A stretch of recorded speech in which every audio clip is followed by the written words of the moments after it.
যখন ভুল তথ্য দিচ্ছেন, আপনাদের মাধ্যমে সর্বপ্রথম সেনাবাহিনী মিসগাইড হয়েছে। ওই দিন পিলখানায় 57 জন সেনা অফিসার সেনাবাহিনী পিলখানায় হত্যাকাণ্ড ঘটনা, গুলজার আহমেদ বুলবুল, শাকিলের মতন লোকজন ওই দিন সেনাবাহিনীতে হত্যাকাণ্ড ঘটনা, বিডিআর পিলখানার হত্যাকাণ্ড ঘটনা। এই হত্যাকাণ্ড যখন হয়, সর্বপ্রথম মিডিয়ার মধ্যে সর্বপ্রথম আপনি মিসগাইড করছেন।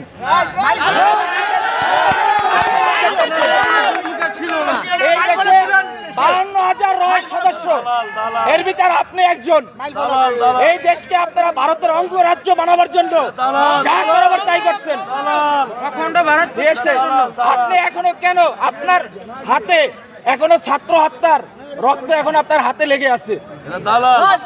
আপনাদের মতন আপনাদের মতন কিছু কুলাঙ্গা সাংবাদিক পেশাটা হচ্ছে সত্যিটা মহৎ পেশা, সত্যের উন্মোচন তারাই করে, কিন্তু আপনারা সত্যটারে মিথ্যা বানাইয়া এই দেশটাকে একটা কিছু মুটার মতন আপনারা অন্ধকার জগতে বানাই ফেলাইছেন ভারতের অঙ্গরাজ্য বানাবার জন্য।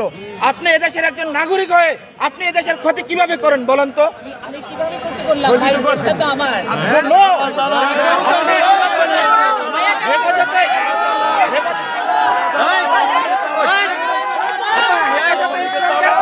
ধ্বংস করে দিচ্ছেন বলেন?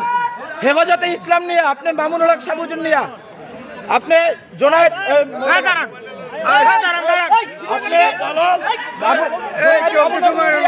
আপনি বলেন এই দেশে হেফাজতে ইসলাম নিয়ে মন্তব্যগুলো কি?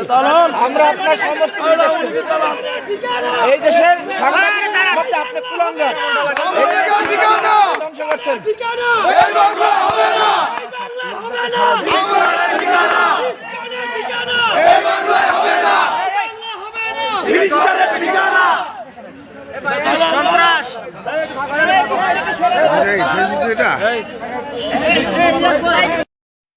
এই শেখ হাসিনা আপনার মতন একদিন শরীরে আপনার মতন মনীষীদের স্কেলে কি হচ্ছে, স্বৈরাচার হচ্ছে। আপনাদের মতন মনীষা, আপনাদের মতন কিছু কুলাঙ্গা সাংবাদিক এই দেশের সাংবাদিকরা আপনারা ধ্বংস করছেন।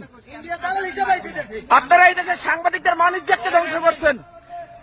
এই দেশের সাংবাদিকদের মান সম্মান আপনাদের মতন মনীষারা ধ্বংস করছে। যেমন আপনাকে থানায় তুলে দেবো,